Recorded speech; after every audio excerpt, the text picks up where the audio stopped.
Week two of PLM Summer School 2025. I had the best time last week with our panelists. We had Sweet Lorenz, we had Hootsuite, and we had Refine. We talked about all things community. And something I loved, and a lot of the feedback that we got last week was that it just felt like a big, fun group chat. And those are the vibes today. We have like hard truth big sister vibes in the group, and we are going to be talking about why Gen Z may or may not hate your marketing and your marketing strategy. And I think as marketers, we see Gen Z as a group or even just as a term thrown around quite a lot without really understanding what it means, who Gen Z are, and when we umbrella things under Gen Z marketing, what does that mean for us, and what do we do with the information?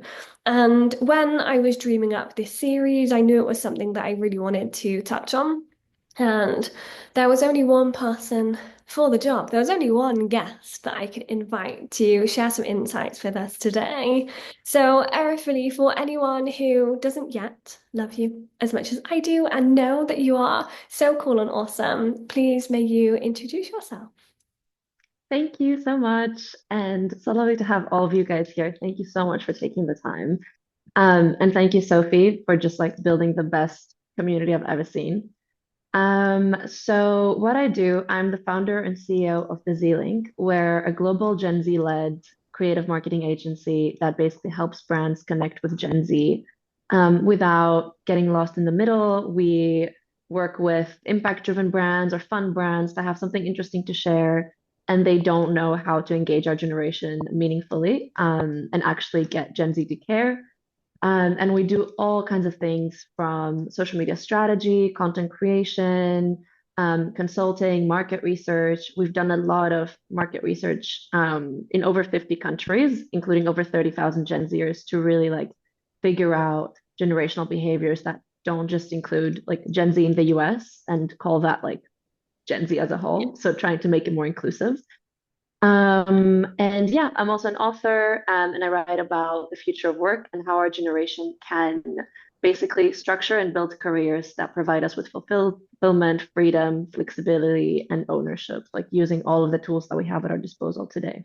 Brilliant. And what an introduction. I'm sure when you like reel off all of those achievements and all the things you're up to, it can be like I always feel like when I introduce myself, I almost surprise myself sometimes, like, oh, I do all those things. So um you know how amazing I think you are, and Thank you. we Likewise. know you're the best. We've been connected online for quite a while, but we met for the first time this year, and that was one of my favorite moments. But I, as you know, I'm so grateful for your time today and kind of want to set the scene with I guess, quite a foundation building question for our conversation today to help us all get on the same page. And I love how you noted there that a lot of Gen Z research, and when you see it online, it's all very US heavy.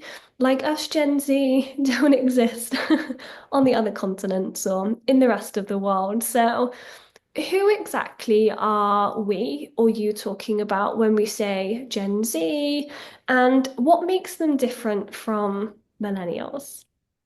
Yeah, so that's a good question because I feel like since I started doing this, there's always so many different definitions of Gen Z that people kind of go with, and you never really know what the consensus is. There's not really a consensus, but I think most people would say Gen Z is born after 1996 and up to 2012. So maybe most of us here, yeah, so in their teens or like 20s. And what differentiates this generation across the world? Because it's important to note always that Gen Z is not a monolith at all. So we can't really just say, Gen Z does this and consider that to be like globally inclusive. But one thing that's different is that we are the first generation of true digital natives.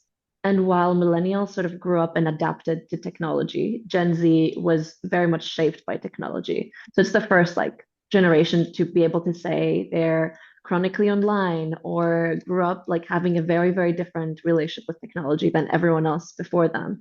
And so I think that shaped some of our behaviors as a whole.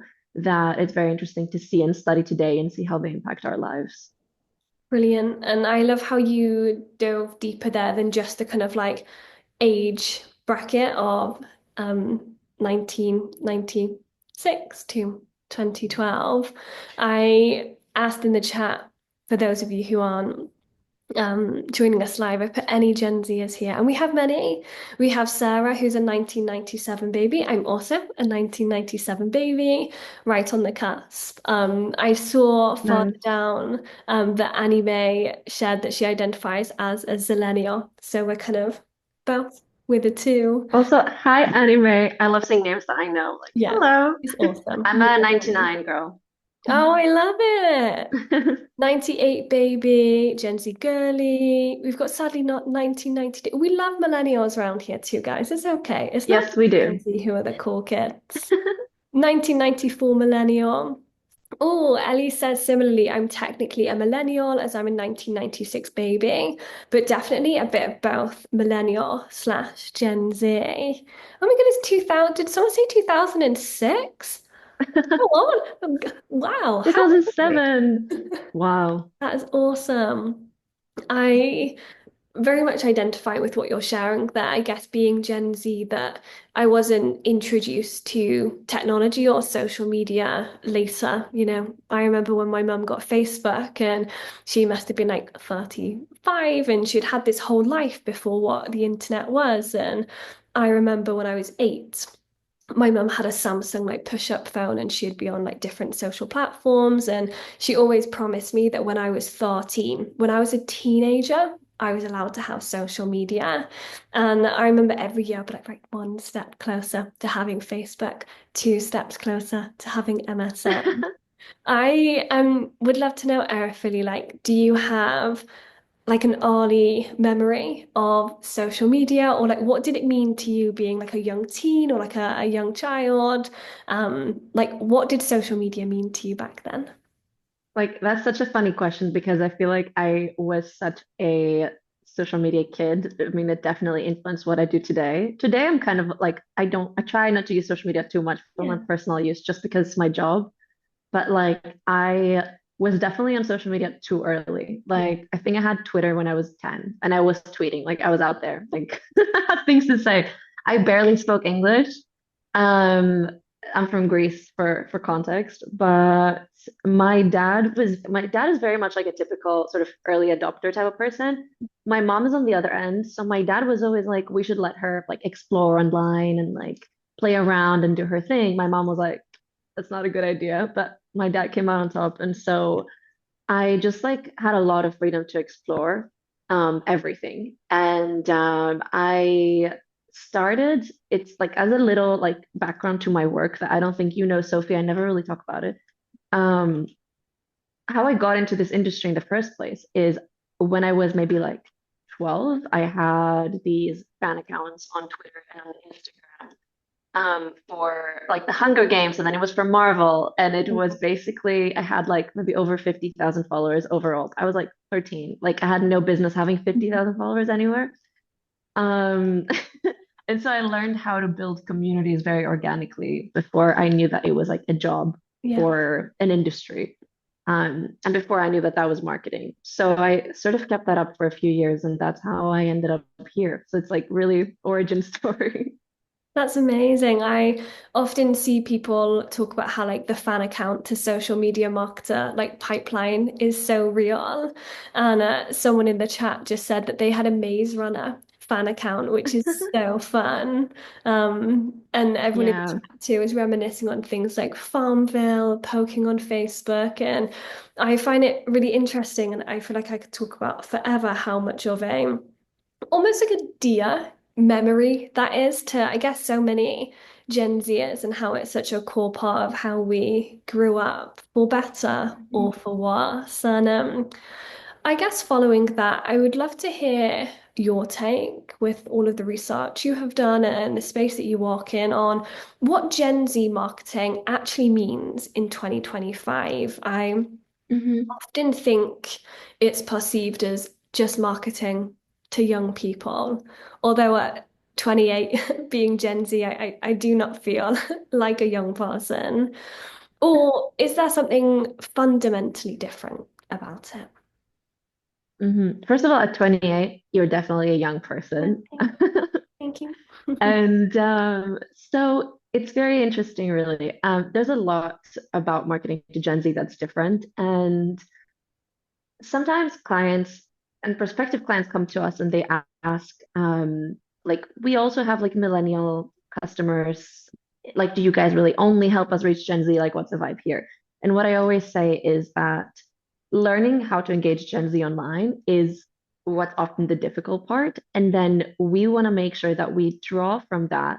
We take social media strategy insights from that and we learn how to create engaging content through our Gen Z research. And then take that onto brands in a way that doesn't alienate their older audiences. So I think there's a lot to learn from engaging Gen Z online about how to create content online that is more interesting, more attention grabbing, and then you can apply that everywhere else. I think what differentiates Gen Z marketing is that it's just a little bit harder. Like you need to be more culturally aware. You need to be more able to cut through the noise. And that's just because you're targeting the generation of digital natives that is targeted 24/7 by literally everything and everyone else online. So there's a lot of elements that come within that. And they also exist in marketing to older audiences, but are just more apparent when it comes to Gen Z. Like, as I'm sure you all know here, community is a big thing. Like, Gen Z loves belonging to something and like feeling like they're co-creating something with a brand. And so having a more community-driven approach matters a lot, rather than just sort of broadcasting to Gen Z and expect them to care. Something that allows us to interact and co-create often tends to just work a lot better. Also knowing how to be human and not just be like corporate and be like a brand is super important. Like, how do you make a brand sound like a human and showcase the actual people behind it? Because that's what Gen Z eventually cares about. Like, they respond well to storytelling, to content that comes across more genuine, or as we love to say, more authentic.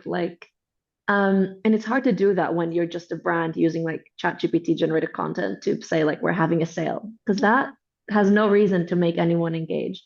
But if there is a bit of a story behind it, or there is a human element that someone can relate to and identify with, that just makes it a lot easier to cut through the noise. So yeah, many, many elements to that.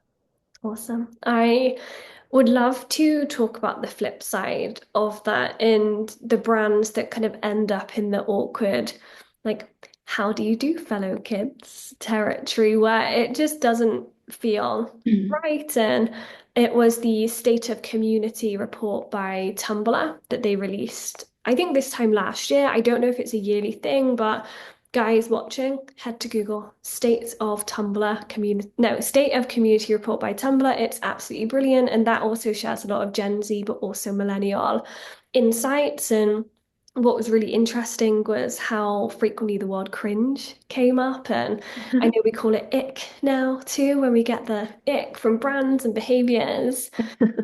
But why do you think brands often fall into this trap? And how would you say that Gen Z typically react when they see that content that feels too Gen Z try hard? Yeah, I think it's really like a turnoff for Gen Z when they see that because it becomes obvious that they're being marketed to by a brand that's got no Gen Z voices on the table. And that's why we exist as an agency because like, and why now so many people are doing this as well because they're realizing that like if you want to engage a group of people, you might as well actually have their voices heard to like to come from a perspective of having those Gen Z insights and voices on your team. So I think the problem is a lot of brands just trying to imitate Gen Z culture instead of understanding it. And to understand Gen Z culture fully from the outside without allowing any young marketers and Gen Z voices onto your team and without sort of seeking out those perspectives, I think that inevitably comes across as inauthentic unless you've just got like a super, super good pulse on the zeitgeist and the trends and everything.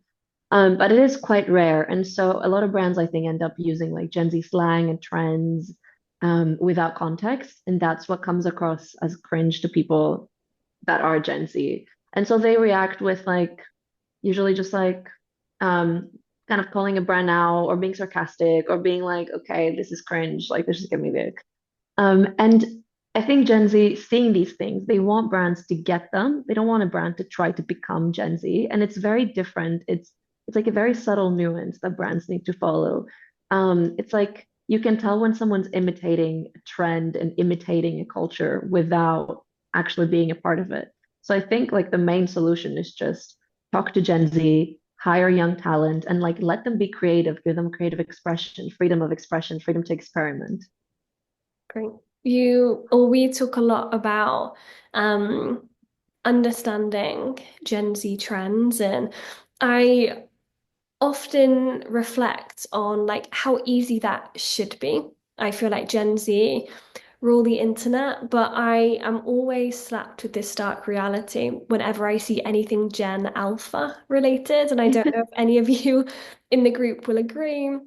If you have children in Gen Alpha category or siblings, or you walk with younger, like post 2012 kind of kids, and Mhm. how like, oh my goodness, does that make me feel? Oh, that makes me feel like, hello, fellow kids. I feel like an absolute Yeah. when anytime I see anything Gen Alpha related and the way they talk and even predictions on them potentially being the most private generation yet and how they're rejecting social media and how they're into AI with Roblox and avatars and actually it makes me remember that maybe getting Gen Z and understanding how we talk on our trends is maybe harder than I think. So, for anyone watching who either isn't in Gen Z or maybe they're online, but they wouldn't say they get Gen Z culture.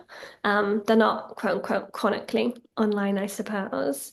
Do you have any tips or resources on where we can start understanding what this language looks like, what these trends look like, and how can we begin to be a more authentic Gen Z partner rather than Mhm. speaking at them all the time? That's such a great question. And also, like my brother is Gen Alpha. He's born in 2014. Hmm. Crazy, crazy year to be born. So he's turning 11 this year. Um, and it's just, first of all, it's wild to think of that someone's born in 2014 and they've got Snapchat. Like it feels Yes. like you were born yesterday. Uh-huh. But like I see how he engages with his friends and they're all on Snapchat and they're all on YouTube Shorts. And you see the content on YouTube Shorts and it's like, this is the next step of brain rot. It's like Yeah. a whole other world. I can't even begin to imagine what that's going to look like in 5 or 10 years. Yeah. Um, so they're coming for like our current Gen Z agencies, and they're going to bring like wilder and wilder reports on like generational behavior.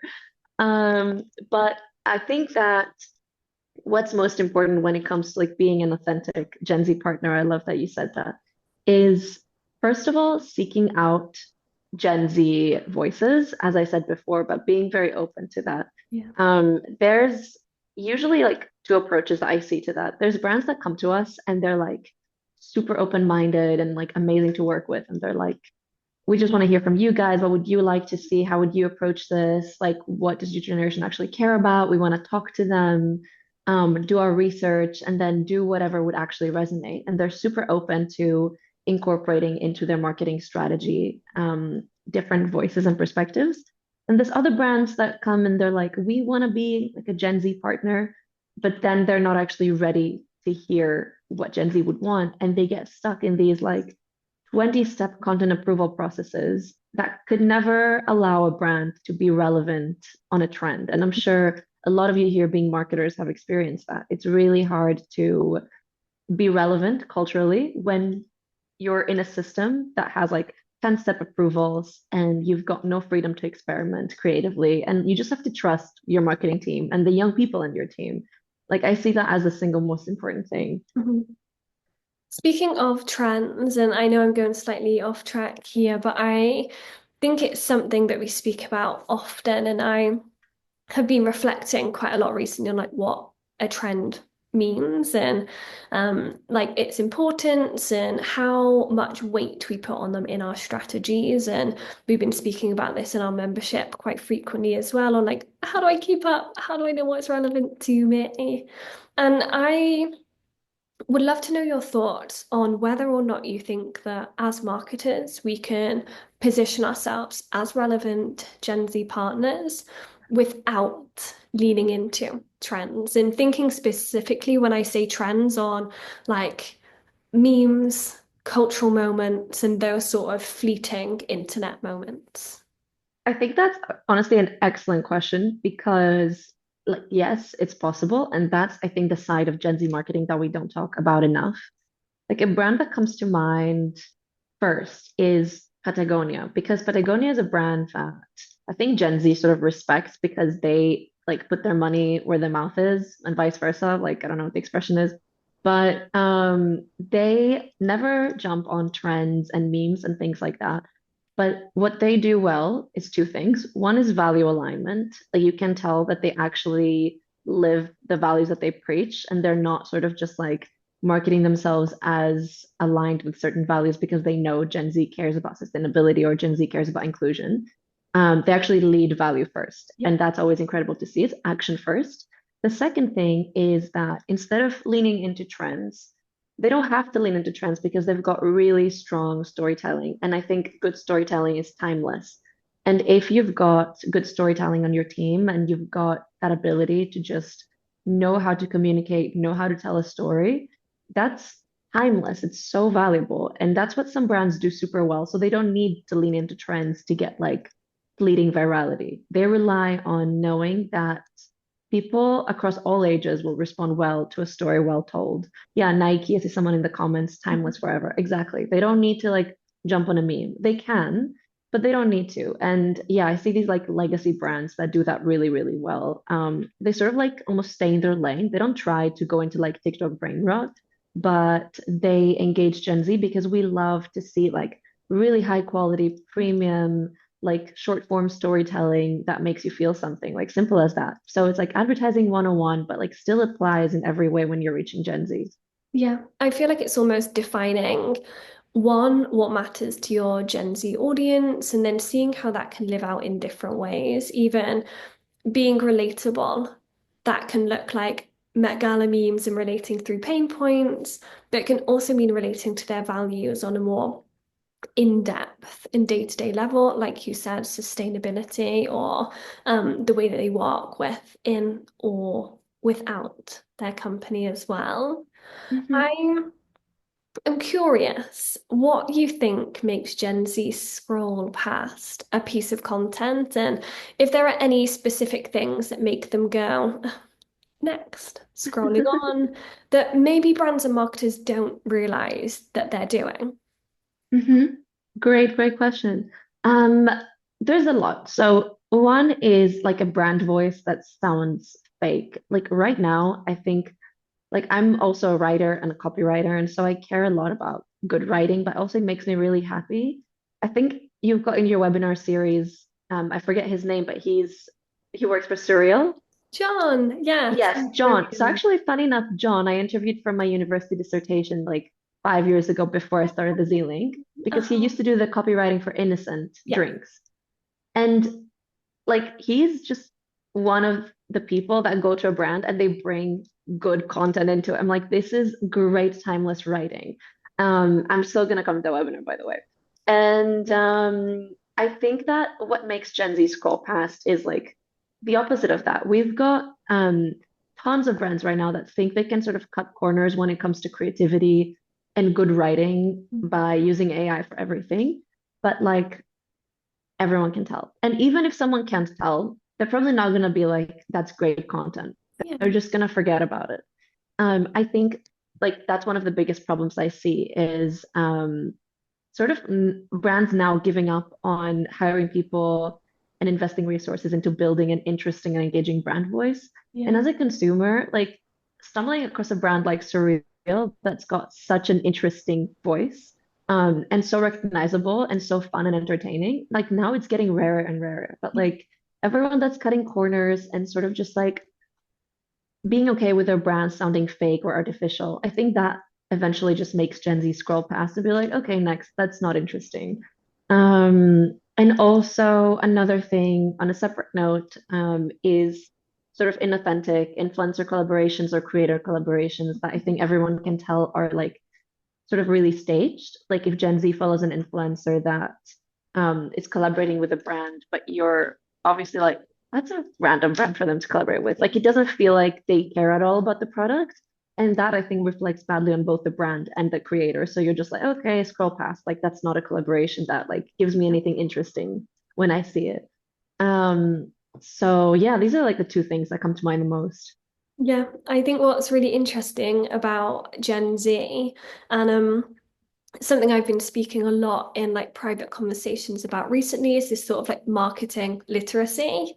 Oh, I was talking with someone recently. I don't know if my mum sometimes tunes into my webinars, so she might be watching today, she might not be.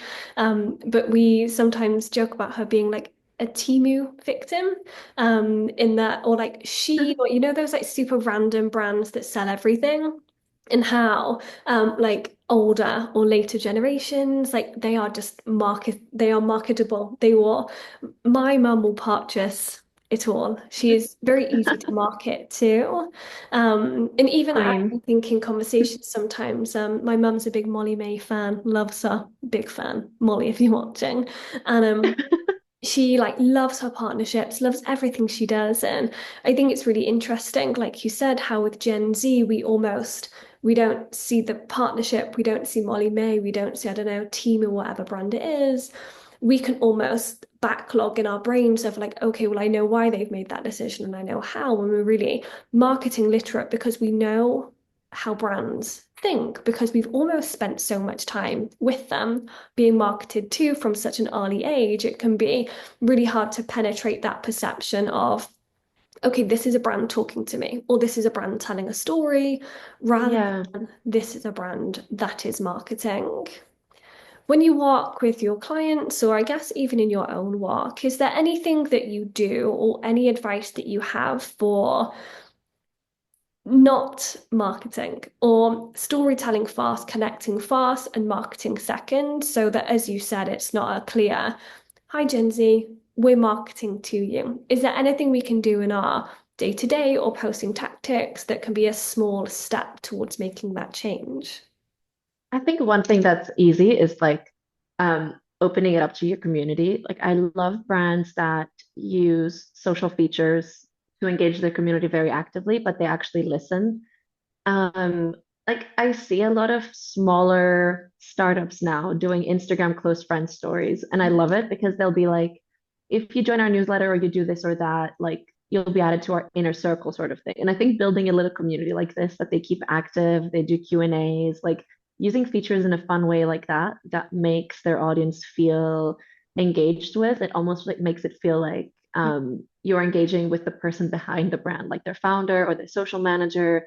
I think that's something easy to do and always like fun. Because if someone can have fun with your brand, like that's always great. Yeah. It's gonna go a longer way than just like expecting them to comment on a post when there's no prompt for them to interact and sort of like co-create.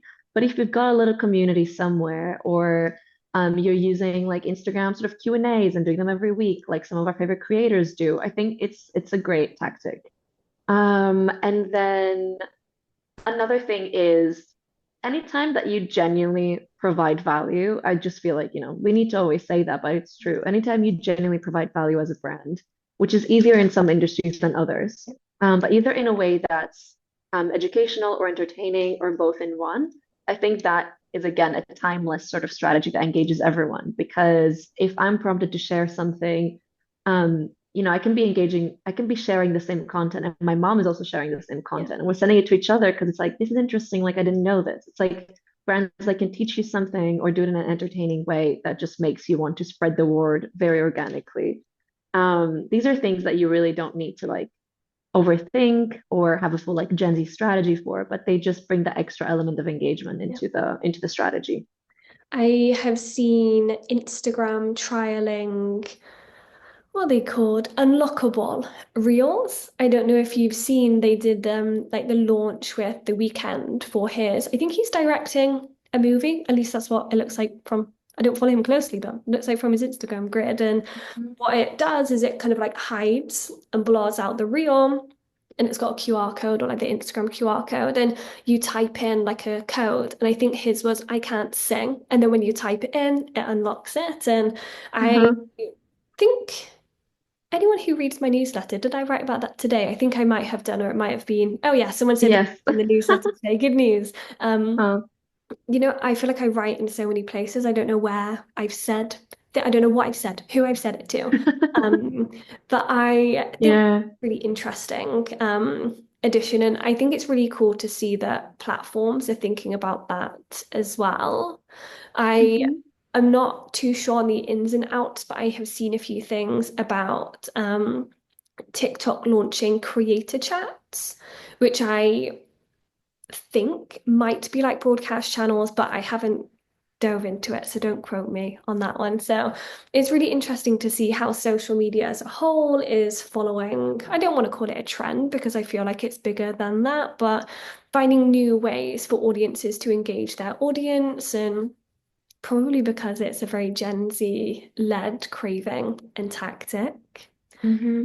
Something I imagine marketers might struggle with, and I have predicted and talked a lot about how I think the future of social media is going to be very private, whether that is broadcast channels, unlockable reels, DMs. I know Adam Missouri is all about like sends per reach and like it's DMs, stories, feed. These Yeah. private places really matter. Are you having conversations with your clients or like in your work at the moment about those kind of private Gen Z shifts? Have you noticed that Gen Z engage publicly less in terms of comments and likes? And what do you think in terms of measuring success on a Gen Z internet? Super interesting question. I don't know if I've noticed Gen Z engaging less, to be honest. Maybe it's like in sort of our bubble with my clients. I feel like I've been noticing a shift of like Gen Z engaging more in a way of actually just like not overthinking it. Like I feel like um I see with a lot of clients Gen Z being like almost like desensitized to engaging on social media, and they're like, I'm entering my like public commenting era. Like Yeah. I don't care. Which I think is funny. And it's kind of like, why not? Like I feel like you're either on either end of the spectrum, either you never ever comment or Yeah. you just enter like a time of being like just vocal and being like, this is cool, or like replying to influencers and replying to brands as if they're going to like respond back. And then sometimes they do. Um, so I think like brands that actually reply and make you know that if you engage, they're going to engage back. They Yeah. get this sort of like fun side of Gen Z engagement where like you'll have customers or like, responding to your stories as if like they get to know the social media manager behind the brand. I think that's always fun to witness. So, yeah, when it comes to private spaces, I definitely think you're right. We're seeing that a lot, broadcast channels, more and more brands doing close friend stories, and I expect that more platforms are going to launch ways to engage like that. I'm being invited to like private LinkedIn groups by brands, which was Yeah. never a thing Uh-huh. really. Like I've never seen much of it before this year. Um, so I think people are thinking more about creating smaller communities. Yeah, as someone just said, digital third space is Yeah. exactly this. It's a great point. Um, that aren't like, I think people went through like a phase where they were like, every brand needs like a Discord community. And then they realized that's really high maintenance and maybe sometimes really unnecessary. And now we're seeing how we can use social platform features in more creative ways to engage people in smaller spaces. And there's also the side of like some brands being so perfectly positioned to create spaces for people to connect. And that's super valuable to their audience. So if you're a brand that like is maybe a little more niche in some way, but usually has followers that have the same specific interests, and that's harder if you're just like a big fashion brand. Yeah. But easier if you're, say, like a wellness, small, like feminine wellness sort of brand or something. Then they create those online spaces and they realize they can enable more connection among their young audiences. And that sometimes is really valuable because they end up becoming your organic brand ambassadors through just like organic word of mouth and enjoying connecting around the brand. So, and then, sorry, another point here is like the rise of IRL events. I think that comes from the exact Yeah. same reason. It's like brands are realizing that things that aren't scalable, like an event with 50 or 100 people around the brand, but they're going to get to connect, they're going to get to chat and meet others. They're so valuable when it comes to like brand equity, almost like emotional equity, how people feel about your brand and how they're going to talk about it. And it's like worth the extra money and the time that it takes to put together these initiatives because not enough brands are doing it. A lot of them are doing it, say, like just for influencers, so it feels a little more exclusive. But when you're opening it up to your community and you get like 100 people in one room, we just did that the other week for Canva, and it felt like really sort of intimate and fun and easy. And it's like more brands need to do this because then they get to talk to their community IRL, which you never get to do, and just directly hear what they're loving, what they want more of, give them some stickers. Like it's just the best thing. I love stickers. Um, So, I love how that's what I pick up on from like what a, what a brilliantly insightful answer. I no, I'm the same. I'm like, yes, no, stickers. I really do. I was at an Adobe event a few weeks back and I spotted some stickers on the other side of the room and I wanted them. But I think it's so much more than that and very much goes back to what you're saying as like brands as like this stamp and like it's what we wear. And what I really love about Gen Z is that their loyalty like just transcends platforms and it transcends just liking a post and scrolling on past it. It will be sending it to a friend in their DMs. So it will look like I feel like as Gen Z, we have such deep rooted beliefs and thoughts, and we will fight for that. So, if you as a brand can get on that side of that and give them something to, as you said, collaborate around and congregate around, then how much more can you do? And I think that a lot of our conversation is coming back to understanding what Gen Z believe in, which is so important. But on to my last question for you before we have a Q&A with you guys watching. So if you do have any questions, you can open up the Q&A tab on Zoom and pop them in because we have some extra time and we would love to go through them with you. What you should be able to do I think I've enabled it today is you can also upvote questions. So if you see a question in the Q&A box that you think, oh yes, I would love to see that answered today, you can kind of thumbs up a question in there as well. So my last question is about attention spans. I almost want to eye roll every time I see someone talk about how attention spans are decreasing and Gen Z only want a 3-second video because I don't think that's true. I think they want to be spoken to so that they can speak back. And if, as you have said, you give them opportunities for involvement, it's so much more than just a Gen Z hook or a Gen Z dance on TikTok. They spend hours on the content that they love. Have you found in your experience so far there are any formats or platforms that really grab and keep their interest? Or would you say that that lies deeper in terms of the strategy and connections that we're making?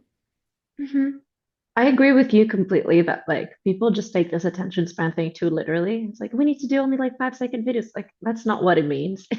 It just means that it just means that you need to be more intentional about like it just means you need better content really. Like you just it doesn't mean that Gen Z wants to watch a video that's 5 seconds long Yeah. because we all know that Gen Z is like binge watching YouTube videos and Mhm. series and everything. And it doesn't matter how long they are, like 2-hour podcast episodes that I listen to time and time Yeah. again. It's just about like learning how to create content that cuts through the noise, making it more valuable, having better hooks, yes. Thinking more about like how do we make sure we're not like lazy with our content and we actually like give someone value from the start. And I think that's just what it's about. You can have a 1-hour video or podcast episode or something like that, and you just need to think about how to make it good from the start if you want to engage Gen Z. I think that's where people get this very wrong. Um, so I think one format that we see working really well here that I'm sure you've seen too is any sort of content miniseries or like narrative or ongoing storyline that people love to follow because people love returning to familiar formats.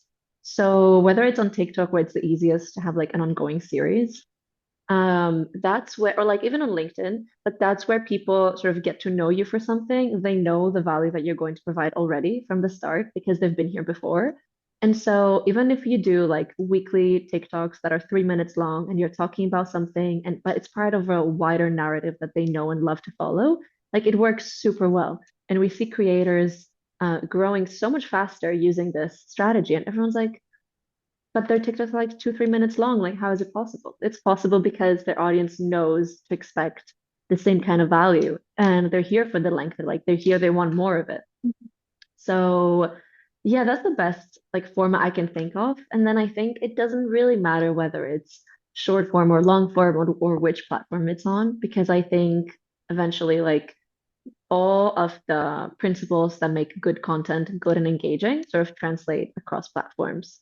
I love that you mentioned that. I spent all day yesterday writing a post about how I can't remember what I titled it, but sentiment being that like flat posts are out and it's all about building a brand universe and that I see the I future love that. of social media evolving. And one of the things that I've quoted that I want to turn into its own LinkedIn post, so I guess sneak preview on maybe something I'll share at some point, is that the future of brand belongs to the brands that stop disrupting what people care about and start becoming what they care about instead.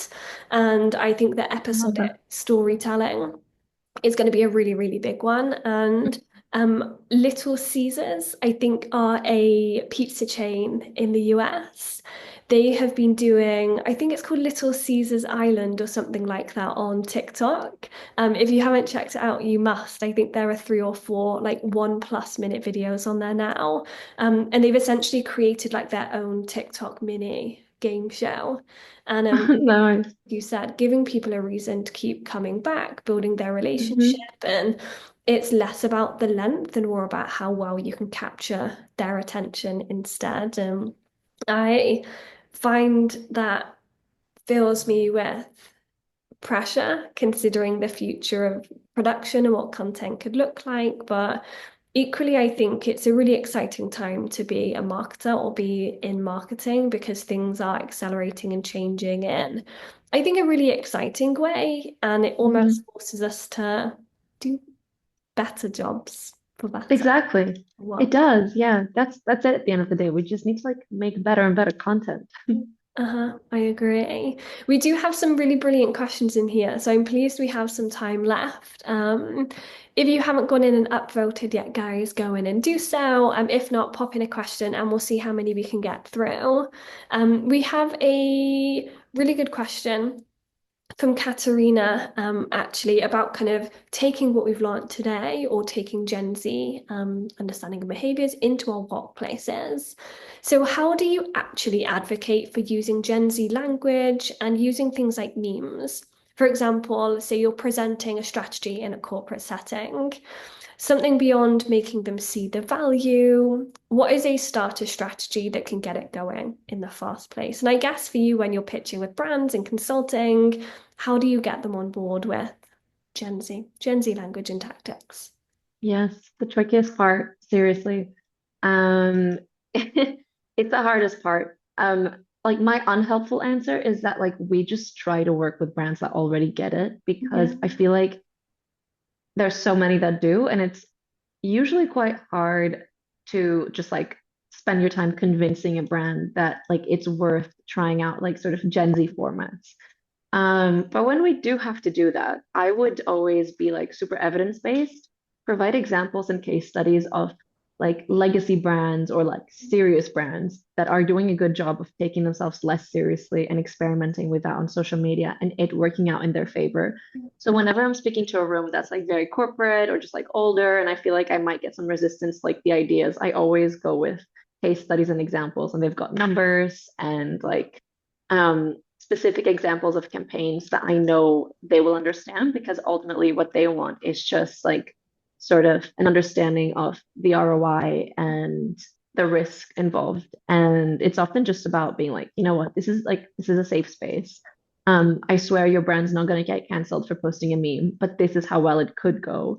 Um, if you just like expand your strategy to be more fun, like take yourself less seriously, So yeah, just try to find some relevant examples, I think would be my best take. Yeah, that's a brilliant answer. When I used to do consulting with brands, it was quite a challenge. And I know, I mean, hence the question. I know so many of you understand. And I often think it feels like you're trying to pitch from like serious corporate brand voice all the way to like nutter butter level, unhinged brain rot content. So I often found almost like a transitional strategy really helpful. So, okay, well, we're going to try and change our language over the next month to be a little more informal. See how you feel, and we'll also see how that goes. And all things permitting, maybe next month we just test one single meme, or make I feel like meme is such like a broad word, isn't it? Maybe we just try a silly post or a fun post and Yeah, not making it feel like you and your brand or your stakeholders or your boss have to jump in like, okay, cool.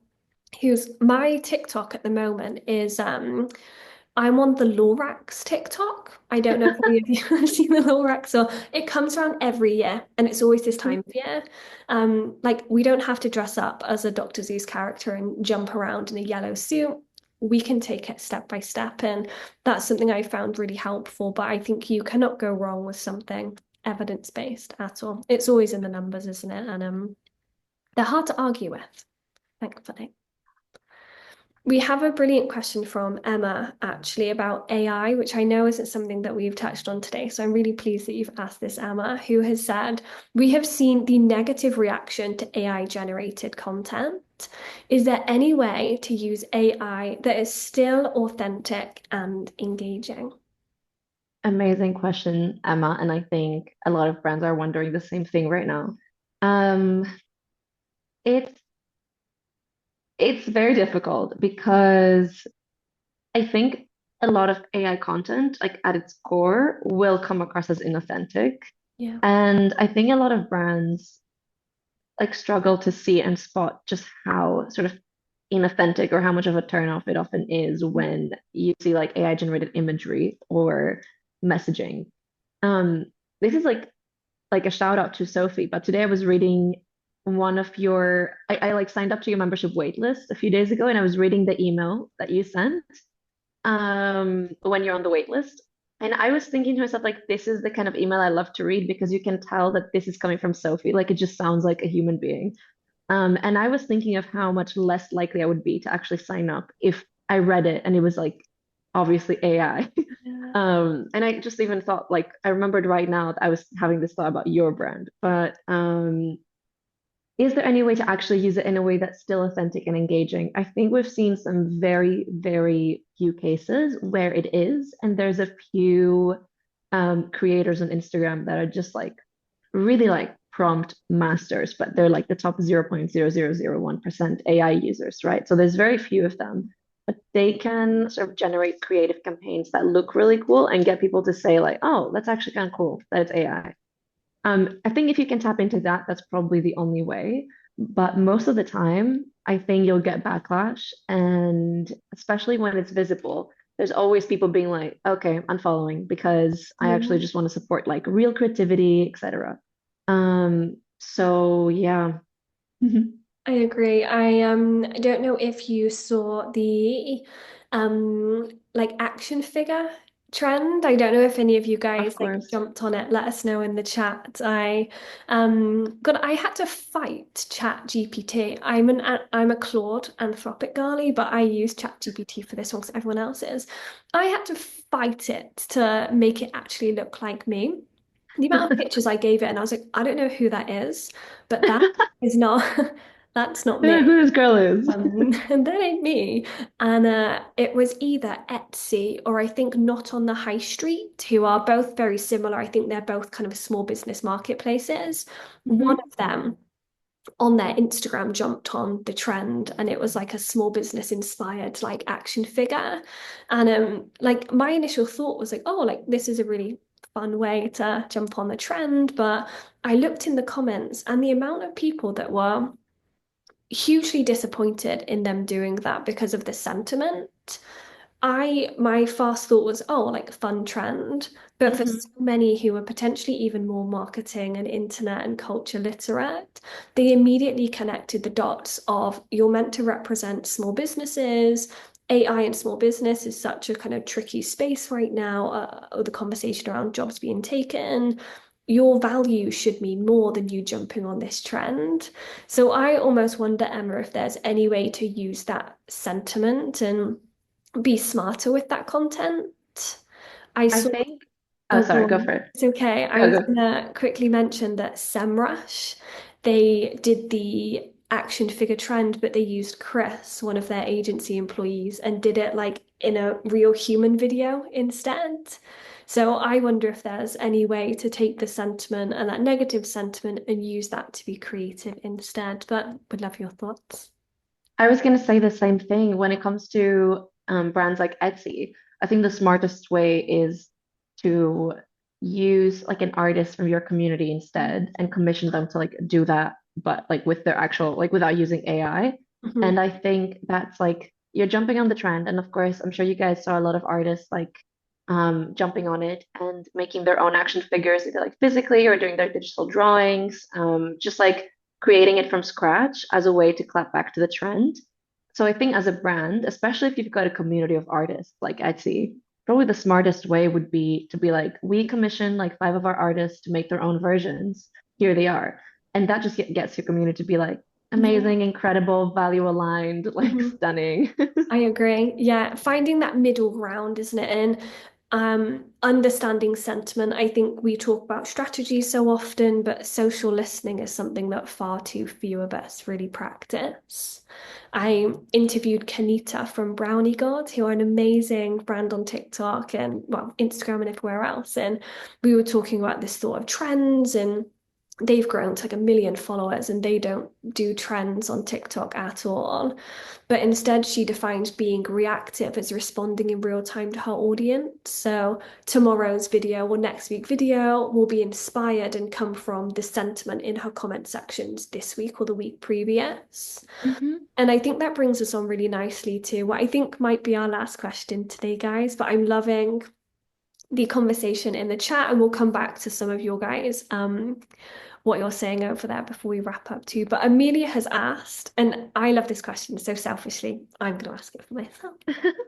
Brands like Loewe and Jacquemus are smashing it when it comes to marketing and take a Gen Z approach, even though that potentially isn't their target audience, high income earners. Some luxury brands argue that they should or don't need to market to Gen Z when this isn't their target audience. What's your response to that? Is there an argument that Gen Z marketing isn't for all brands? Or is there a way for brands to market in a way that satisfies Gen Z but retains their brand prestige? Wow, those are some really good questions. So I'm interested to hear your thoughts. It is an amazing question. I think that like brands like Jacquemus, for example, have a huge Gen Z audience, and maybe brands that are like on the lower end of luxury, like when we're not talking like Hermes, for example, still get so much out of knowing how to engage Gen Z because I don't remember what the figure is, but like Gen Z has like an insane spending power across the world. Um, and that's the numbers that the brands care about. And if you get Gen Z actually bringing you that social media engagement and the marketing engagement and sort of like clout that comes from someone seeing your brand and being like, that's such creative marketing, because it's more likely that an audience like Gen Z is going to like go the extra mile and engage even more with something that's really good like that. I think that translates to how your brand is perceived across the spectrum and with older generations as well, and your like more core target audiences. But when it comes to luxury in general, like Gen Z right now, a lot of them are late 20s. They're growing older and they have the money to spend on luxury brands. They are very interested in finding luxury brands that are engaging and creative and fun. And so I think it's definitely like a good investment of their time to figure out how to engage this generation and not just see Gen Z as like, okay, they're 15 years old, they're Yeah. chronically online, like they're not going to care because a huge segment is going to care and has the money to spend. So yeah, I think there's many sides to it, but whether it's only for like the social media engagement that they're going to get from Gen Zers that cannot afford but will still follow along because they Mhm. love the creativity, and the older Gen Zers that will still Yeah. follow and buy, I think it's definitely worth it. I love that thought of even if Gen Z aren't your customers, can they be your brand builders and can they be your advocates? For example, I love Duolingo because I love their marketing, but I have never used Duolingo as a customer. And I think there Uh-huh. are so many other brands out there like that who we fly the flag book for because we relate to them as Gen Z, not necessarily because we're in their customer group. So even considering how can you use them for like how can Gen Z be your brand awareness tool and advocacy tool over like a funnel to customer? Oh my Hmm. goodness, that is so insightful. Exactly. Yeah. Love that. I'm gonna take that with me. Erifili, thank you so Nice. much. I Thank you. the best time talking with you. I feel like I've learned so much about myself as well as a Gen Z, the things that I believe in and how I buy. For anyone Thank you. who doesn't follow you for some crazy reason, where can they find you online? How can they get involved? What's your book called? How can we show you some love and follow along? First of all, thank you, Sophie. You're the best host, and thank you guys so much. I've never seen like a more engaged chat ever. So thank you for the questions. Feel free to connect with me on LinkedIn and like send me a message anytime. I love connecting with anyone that like would like to chat. LinkedIn, Instagram, and I write a lot on Substack if you're interested in reading like all of my thoughts about everything. And then my book is called Design Your Life, Your Career, Your Way. And I'd say check that out if you're confused about where you're at with your career and you feel like you want to be doing something different, but you're not sure where to start and how to like build a career that offers you freedom and like allows you to enjoy your life. So yeah, thank you guys so much. Would love to hear from you. And this has been such a nice chat. It's been the best time. Guys, thank you so much for joining. I will be quizzing John next week from Surreal. I'm so excited. Isn't he the I'll coolest? be there. That's going to be a really good one. If you're watching on the replay, I hope you enjoyed, and all of Erifili's links will be all down below. See you next week. Erifili, thank you so much again. You are a Amazing. diamond, and I hope you all have a lovely rest of your day and rest of your weeks. I'll see you later. Bye, everyone.